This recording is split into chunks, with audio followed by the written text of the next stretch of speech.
जय हिंद दोस्तों। तो आज हम लोग पढ़ेंगे इंडियन कोस्ट गार्ड का जो क्वेश्चन हुआ है वो आपका जो 20 तारीख को और 21 तारीख को जो क्वेश्चन आया उसके बारे में हम लोग जानेंगे। यानी जो 20 मार्च को और 21 मार्च को इंडियन कोस्ट गार्ड का एग्जाम हुआ है, जीडी और डीवी का दोनों मिक्सअप है, तो आप इसको ध्यान से पढ़िएगा, ठीक है। फेज 1 के लिए है, ठीक है। तो जो क्वेश्चन मेरे पास आया है मैं आपको बता देता हूँ, ठीक है। तो इतना ही क्वेश्चन मेरे को आया है, लड़के व्हाट्सएप पर रिव्यू दे रहे हैं और मेरा व्हाट्सएप नंबर डिस्क्रिप्शन में आप भी जाकर रिव्यू दे सकते हैं ताकि आने वाले बच्चों को और फायदा हो। और जो भी क्वेश्चन आया है मेरे व्हाट्सएप पर, जितना आपको 60 क्वेश्चन में अगर एक दो भी क्वेश्चन याद है तो मेरे को लिख कर भेज दीजिए, मैं उसको बना देता हूँ रिव्यू में। इससे बहुत लड़कों को सपोर्ट होता है। तो क्वेश्चन जैसा कि मेरे को आया है मैं आपको बता दे रहा हूँ, ठीक है। तो पहला क्वेश्चन जो है वो बल्ब से है, तो इसको मैं बाद में सॉल्व करूंगा इसको मिटाने के बाद। दूसरा क्वेश्चन जो है ध्यान से पढ़िए, पोलिश चावल खाने से कौन सा रोग होता है। जो 40 पर पालिश मार के खाया जाता है, जो 40 जो चावल होता है राइस, उस पर अगर। और मैं आपको बता देना चाहता हूं कि इंडियन कोस्ट गार्ड का जो भी एग्जाम हो रहा है वो हिंदी और इंग्लिश बोथ पेपर में हो रहा है। आप सेलेक्ट कर लें, आपको हिंदी में देना है तो हिंदी में से दे सकते हैं और इंग्लिश में देना है तो हिंदी में दे सकते हैं। ये बहुत ही अच्छी है, ठीक है। ये बहुत ही अच्छी गुड न्यूज है। पेपर हिंदी और इंग्लिश दोनों लैंग्वेज में हो रहा है। आपको सेलेक्ट करना है कि आपको इंग्लिश में देना है कि हिंदी में देना है, ठीक है। तो कितना अच्छा आपकी बार हो गया है, सभी लड़के टॉप मार के आएंगे। तो देखिए, पोलिश चावल खाने से कौन सा रोग होता है। अगर चावल पर आप पोलिश मार के खाइएगा तो कौन सा रोग होता है, ये क्वेश्चन पूछा गया था, ठीक है। ये 20 मार्च और 21 मार्च का क्वेश्चन पूछा गया था। मेरे व्हाट्सएप पर जितना है मैं देखिए यहाँ पर लिख के रखा, और लिख कर रखने के बाद ये आपको दिखाई दे रहा है, लिख के यहाँ पर रखा, रखने के बाद यहाँ पर मैं इसको बोर्ड पर नोट किया हूँ। तो पोलिश चावल खाने से कौन सा रोग होता है, तो पोलिश चावल जब आप खाइएगा तो बता रहा है कि अगर आप मान लीजिए कि अगर आप पोलिश मार के चावल खाइएगा, तो पोलिश मार के चावल अगर आपको खाइएगा तो आपको कौन सा रोग होता है। जब पोलिश मार के चावल खाइएगा तो उसमें आपको विटामिन बी नहीं मिलेगा, और विटामिन बी की कमी से बेरी बेरी रोग होता है। इसका ऑप्शन क्या होगा, बेरी बेरी बेरी बेरी रोग होता है। पोलिश मारा हुआ चावल खाने से बेरी बेरी रोग होता है। नंबर 3, फेमिना मिस इंडिया 2019 में कौन बनी थी। जो एक फेमिना मिस इंडिया अवार्ड दिया जाता है वो 2019 में वो खिताब किसे दिया गया था, तो इसका आंसर होगा सुमन राव। याद रखिएगा, सुमन राव।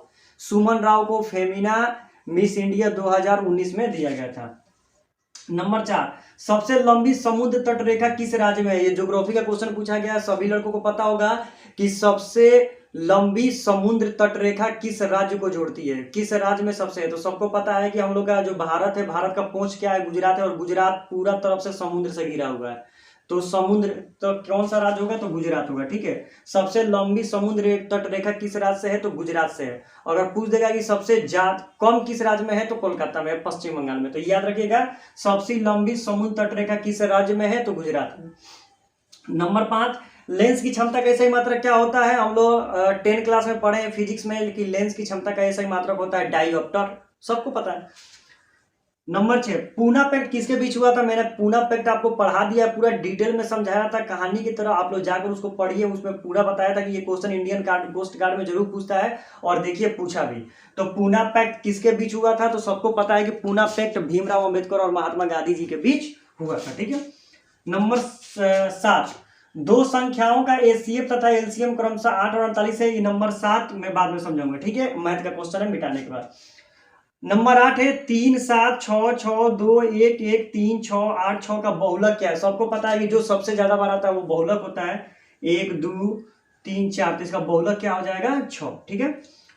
नंबर 9, पानी में घुलनशील विटामिन कौन है। वैसा विटामिन का नाम बताना है जो पानी में घुलनशील होता है। तो विटामिन बी और सी, विटामिन बी और सी होते हैं जो पानी में क्या हो जाते हैं, तो आसानी से घुल जाते हैं। तो विटामिन बी और सी होगा। ऑप्शन में दोनों था बी सी। बी और सी को छोड़कर बाकी जितने भी विटामिन होते हैं वो वसा में घुलनशील होते हैं, ठीक है। तो 9 का आंसर हो जाएगा vitamin B and C. Number 10 है लोकसभा किस अनुच्छेद में है। बोल रहा है कि जो इंडियन कॉन्स्टिट्यूशन है वो उसमें असेंबली को किस अनुच्छेद में रखा गया है, तो आर्टिकल 89 में रखा गया है, अनुच्छेद 81 में, ठीक है। याद रखिएगा आर्टिकल 81, याद रहेगा ना। नंबर 11 क्वेश्चन पूछा गया था कि द्वितीय बुद्ध संगति कहाँ हुई थी। पूछ रहा है कि द्वितीय जो बुद्ध संगति हुई थी, प्रथम बुद्ध संगति सबको पता है राजगीर में, द्वितीय बुद्ध संगति कहाँ हुआ था, तो वैशाली में। याद रखिएगा द्वितीय बुद्ध बौद्ध संगति यहाँ पर होगा बौद्ध। द्वितीय बौद्ध संगति कहाँ हुई थी, तो वैशाली में। अब बौद्ध संगति से भी क्वेश्चन पूछा। नंबर 12 देखते हैं, पेंटागोनिया मरुस्थल कहाँ है। मैंने बताना है आपको कि पेंटागोनिया जो मरुस्थल है वो किस देश में है। तो पेंटागोनिया मरुस्थल मेरे हिसाब से अर्जेंटीना में है, ठीक है। मैंने नेट पर भी सर्च मार के निकाला, ये मेरे को भी याद नहीं था। तो पेंटागोनिया मरुस्थल कहाँ है, तो अर्जेंटीना में। नंबर 13 पूछा था रेबीज का वायरस का क्या नाम है? बोल रहा है कि जो रेबीज रोग होता है वो किस वायरस से होता है? तो इसका ऑप्शन होगा रेहाल्डो वायरस से होता है। रेहाल्डो वायरस से रेबीज रोग होता है, याद रखिएगा, रेहाल्डो। Number 14, study of ancient society बता रहा है कि वो स्टडी जिसमें एंशिएंट सोसाइटी का अध्ययन किया जाता है उसको वन वर्ड सब्स्टिट्यूट्स में क्या बोलते हैं? ये तो भाई इंग्लिश का क्वेश्चन तो हिंदी में नहीं आएगा, इसको मैं समझा देता हूँ। इसका होता है अनेक शब्दों के लिए एक शब्द, जैसे जिसके समान कोई दूसरा ना हो उसको क्या बोलते हैं? अद्वितीय। गगनचुंबी तो उसको क्या बोलते हैं? हिमालय। बात समझ रहे हैं? जिसे युद्ध में हराया नहीं जा सकता है, युधिष्ठिर। बात समझ रहे हैं? जिसे जीता ना जा सके उसको क्या बोलते हैं? अमरजीत। जिसकी इंद्रिया बस में, जिसकी इंद्रिय जो सभी इंद्रियों जानता है, ज्ञान इंद्रिया। तो उसी तरह ये इंग्लिश में होता है जिसको बोलते हैं वन वर्ड सब्स्टिट्यूट्स। बोल रहा है स्टडी ऑफ एंशिएंट सोसाइटी, जो आप एंशिएंट सोसाइटी का अध्ययन करता है उसको क्या बोलते हैं? तो उसको बोलते हैं आर्कोलॉजिस्ट। क्या बोलते हैं? आर्कोलॉजी। इसका ये आया था आर्कोलॉजी वन वर्ड सब्स्टिट्यूट्स में। नंबर 15, मेघदूत के लेखक कौन है? मैं नहीं बताऊंगा। मेघदूत के लेखक सबको पता है, अगर जिसको नहीं पता होगा उसका जैसा बोका इंसान मैंने किसी को नहीं देखा। जो लड़का इंडियन कोस्ट गार्ड की तैयारी कर रहा है जिसको पता नहीं है कि मेघदूत की किसने लिखा है, वो समझो बोके ना हुआ। मेघदूत किसने लिखा था? तो कालिदास ने। ठीक है। नंबर 16 क्वेश्चन पूछा था, एक वर्ड का एंटोनेम क्या होगा? एंटोनेम का अर्थ देखो, सिनोनेम मतलब परवाची शब्द और एंटोनेम माने अपोजिट शब्द। तो बोल रहा है कि एक वर्ड का एंटोनेम क्या होता है? तो एक वर्ड का होता है बहुत भारी, तो इसका अपोजिट क्या होगा? इजी। इसका अपोजिट हो जाएगा इजी। नंबर 17, मोरल का सिनोनेम बताना है। मोरल का सिनोनेम होता है अपने पैर पर खड़ा होना। मोरल का मतलब होता है अपने पैर पर खड़ा रहना, स्वावलंबी बनना। तो इसका परवाची शब्द आप सोचो क्या होगा? Self confidence. सेल्फ कॉन्फिडेंस, अपने पैरों पर खड़ा होना। इसका ऑप्शन होगा सेल्फ कॉन्फिडेंस।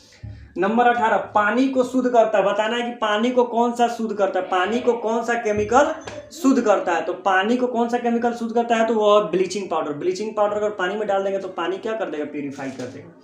इसमें निगेटिव मार्किंग नहीं है और ये क्वेश्चन हिंदी और इंग्लिश दोनों में आ रहा है, याद रखिएगा, हिंदी और इंग्लिश दोनों में आ रहा है, निगेटिव मार्किंग नहीं है। और ये 21 मार्च और 20 मार्च को पूछा गया क्वेश्चन है। उसके बाद 22-23 को जो पूछेगा नेक्स्ट वीडियो में मैं बताऊंगा। नंबर 19, पानीपत का फर्स्ट वार कब हुआ था? पानीपत की प्रथम लड़ाई कब हुई थी? तो पानीपत की प्रथम लड़ाई 1526 ईस्वी में हुई थी। नंबर 20, दही में कौन सा अम्ल पाया जाता है? वो कौन सा अम्ल है जो दही में कर्ड में पाया जाता है? तो सबको पता है लैक्टिक अम्ल पाया जाता है। तो ये मैंने फटाफट आपको बता दिया। अब जो ये मैथ वाला क्वेश्चन था इसको हम लोग बता सकते हैं, ये आपका इसको तो मैंने मिटा दिया। अच्छा चलो मैं देख लेता हूँ, पहले इसको बना लेता हूँ। बोल रहा है कि 100 वाट का एक बल्ब प्रतिदिन 5 घंटा जलता है। ठीक है, तो इसका फॉर्मूला ही होता है 1 यूनिट। 1 यूनिट बराबर क्या होता है? जितना वाट का है वो लिखिए, जो ठो बल्ब है वो लिखिए, और कितना घंटा चलता है वो लिखिए, और कितना दिन चला है वो लिखिए, और बट्टा में कर दीजिए 1000। ठीक है, तो कितना वाट का बल्ब है? 100 वाट। 100 वाट का तो 100 लिख दिए। प्रतिदिन 1 दिन जलता है तो 1 लिख दिए। और कितना 5 घंटे जलता है, और कितना दिन जला है तो 1 महीना जला है। 1 महीने का बिजली वही यानी 30। और नंबर यहाँ पर कर देते हैं कितना? 1000। 1 1 2 2 3 3, कितना वाला 5 यही 15। 1 यूनिट का खर्चा आया 15 रुपया। एक यूनिट माने 1 यूनिट कितना है? 15। तो 15 में इसका 5 से गुणा कर देंगे तो 15 गुणा हो जाएगा 5, यानी 15 × 5 = 75, यानी 75 इसका हो जाएगा। 75 रुपया 1 महीना में उसको देना पड़ेगा। ठीक है, अब चलिए ये जो मेरा क्वेश्चन था ये भी हम लोगों ने देख लिया। ठीक है, तो आपको डायरेक्टली करना क्या, फिर से इसको समझ लीजिए। इसको कर देंगे 100। ठीक है, एक बल्ब है तो एक बल्ब रहने देंगे। 5 वाट का एक बल्ब था, एक बल्ब लिख दिए 5 वाट का है। ठीक है, कितना 5 घंटे चलता है। ठीक है, इसको ऐसे ही बना सकते हैं, कितना देर 5 घंटा। ठीक है, और कितना दिन तो 30 दिन। बट्टा में कर देते हैं 1000।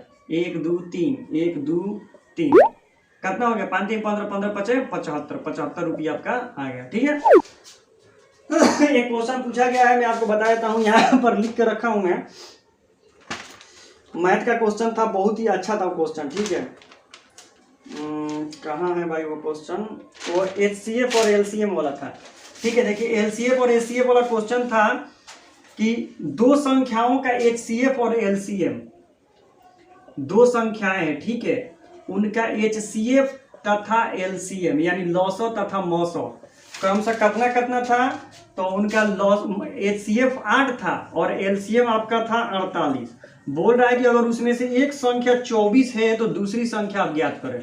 तो सबको पता है कि दूसरी संख्या निकालना होता है तो क्या होता है, सबको पता है कि LCM गुणे HCF बराबर पहली संख्या यानी A और दूसरी संख्या B।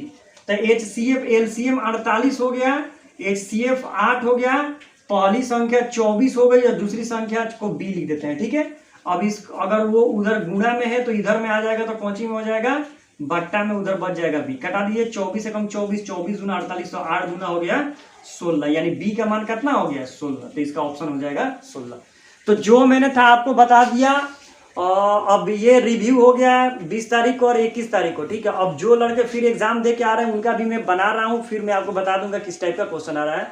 तो चैनल को सब्सक्राइब भी करके रखिए, आपको इंपॉर्टेंट मिलेगा। और ये मेरा दूसरा चैनल है सेलर अंसारी, सबको पता होगा, वहाँ पर मर्चेंट नेवी से रिलेटेड हम लोग वीडियो पढ़ते हैं। तो thank you so much for watching this video.